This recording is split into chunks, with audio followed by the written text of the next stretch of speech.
They say a single moment can flip your entire life, one mistake, one glance, one unexpected crossing of paths. For Daniel Hayes, a struggling single dad trying to keep his world stitched together, that moment came on an ordinary Tuesday morning. He opened the wrong door, in the wrong hallway, at the wrong company, only to accidentally see the CEO, a woman feared by half the city, standing there vulnerable, unguarded, completely unlike her icy reputation. And what happened next changed everything he thought he knew about fate, second chances, and love he never believed he deserved. Daniel Hayes never planned to work in a corporate giant like Sterling Enterprises. He was a carpenter, an honest one, with rough hands and a tired smile. But ever since his ex-wife vanished from their lives, leaving him with their 6-year-old daughter Lily and a mountain of unpaid bills, he had taken whatever work he could get. One night he saw an ad, facility maintenance technician needed.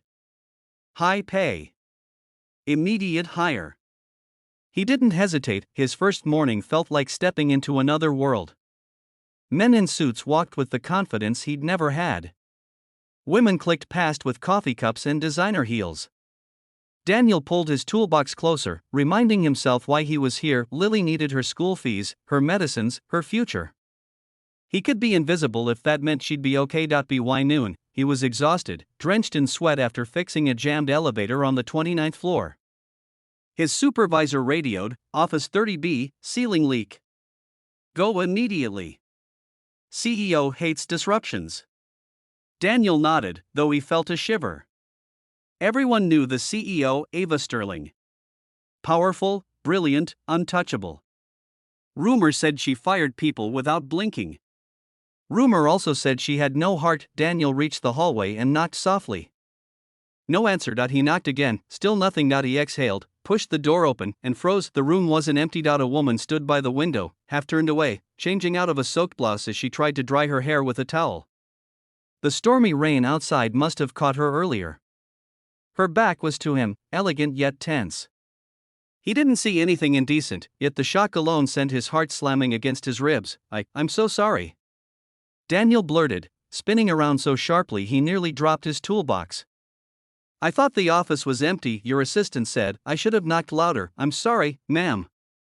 The room went silent, then a voice, calm, cool, smooth like polished glass, floated toward him. "You're new," she said. Daniel swallowed. He didn't dare turn. "Yes." Daniel Hayes. Maintenance. "I swear I didn't mean." "It's fine," she said. "Fine, CEO Ava Sterling?" Fine. He wasn't sure what surprised him more, the fact that he walked in on her, or the fact that she didn't scream, didn't explode, didn't fire him on the spot. He heard footsteps behind him, slow and measured. "You can turn around now." He hesitated, then did. Ava Sterling stood before him, now wearing a dry blazer, her hair still damp, her eyes sharp but softer than he expected. Not cold. Just tired. "Human, you came to fix the leak?" she asked. "Why, yes, ma'am." "Then let me get out of your way." He knelt on the floor, hands trembling slightly as he opened his toolbox. He could feel her eyes on him. Not judging, observing. He hated how nervous he felt in his worn-out boots and thrift store shirt. He hated how small he felt next to someone who had the world at her feet. A drop of water landed on his wrist, then another. The leak was worse than expected. He stood on the chair and opened the ceiling panel. "You do this often?" Ava asked behind him. "Every day," he murmured. "You seem good at it." He froze again, not at her words, but at her tone. Because no one, no boss, no customer, no person in power, had spoken to him like that in years. With respect. He finished the repair and climbed down. "All done," he said. Ava nodded. "Thank you, Daniel." Her voice lingered on his name longer than he expected. He gathered his tools quickly and headed to the door, desperate to escape before something went wrong. "Daniel?" He stopped. "You didn't sign in on the contractor sheet this morning," she said gently. "Come to the executive office tomorrow. I want to discuss your employment paperwork." His stomach dropped. Discuss? Tomorrow? Why had she changed her mind? Would he be fired in private instead? "Yes, ma'am," he whispered, then left. That night he barely slept. Lily noticed. "Daddy, are you scared?" she asked softly, her small hand touching his face. "I'm okay, baby," he lied. "Just thinking." "About the boss lady?" He blinked. How did you? You talked in your sleep again, she giggled. You said, please don't fire me. He groaned. But Lily wrapped her arms around him and whispered, it'll be okay, Daddy. The next morning, Daniel walked into Ava's executive office with his heart in his throat, unaware that this meeting would become the turning point of his life. Ava Sterling didn't look like a woman who ruled $1 million empire. She looked tired. Pale. As if sleep was a luxury she couldn't afford.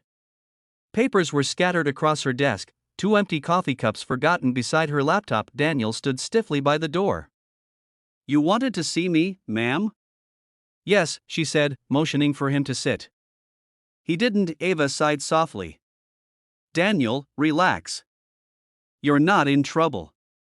He finally sat, trying not to shake. I checked your file, she continued. No degree. No corporate experience. But you've never missed a day of work. Your last supervisor wrote that you go above and beyond. You've been raising your daughter alone for 3 years, yes? His chest tightened. Yes. She's young. 6. Must be hard. He laughed weakly. Sometimes I think she's raising me. Ava smiled, an actual, warm smile. For a moment she didn't look like the woman who owned the tallest building in the city. She looked like a woman who understood loneliness. Daniel, she said, folding her hands, I want to offer you a different job. He stiffened, as my executive support technician. Better pay. Flexible shifts. Minimal field work. He stared at her. Why would you? I mean, I'm just a maintenance guy. Not just anything, she said firmly. You work hard. You try. You look people in the eyes when they speak to you. Do you know how rare that is here? He opened his mouth, then closed it, overwhelmed. Ava leaned back. I need someone I can trust. Someone who won't kiss up or pretend. Yesterday, when you accidentally walked in on me, you turned around faster than any man I've ever known. You respected me. That told me more than any resume. Daniel didn't know whether to laugh or cry. For years he'd been invisible. Disposable. And now this woman, the CEO, really saw him. I don't know what to say, he whispered, say yes. He did. The weeks that followed changed everything. Daniel started working directly with Ava, handling repairs in her private office, helping reorganize her workspaces, assisting with projects she didn't trust anyone else with. Slowly, layers peeled back. He learned she lost her parents young. She learned he lost his sense of belonging long before his marriage ended. He learned she hid her sadness behind success. She learned he hid his fear behind jokes and quiet smiles. Lily adored her instantly. One afternoon, Ava visited Daniel's small apartment to drop off some documents. Lily had drawn a picture of the 3 of them holding hands and proudly handed it to Ava. Ava stared at it for a long moment, eyes glistening. Thank you, she whispered, hugging the child gently. That hug changed something. Deeply, but every story has a storm. Word spread in the company. Jealous whispers. Rumors. People claimed Daniel seduced the CEO for power. Some said Ava hired him out of desperation. The board questioned her judgment. Reporters tried digging into Daniel's past. One evening, after a brutal meeting, Ava looked at him with exhaustion written across her face. Maybe keeping you close was a mistake, she whispered. The words stabbed him. So you want me to leave? He asked softly. She closed her eyes.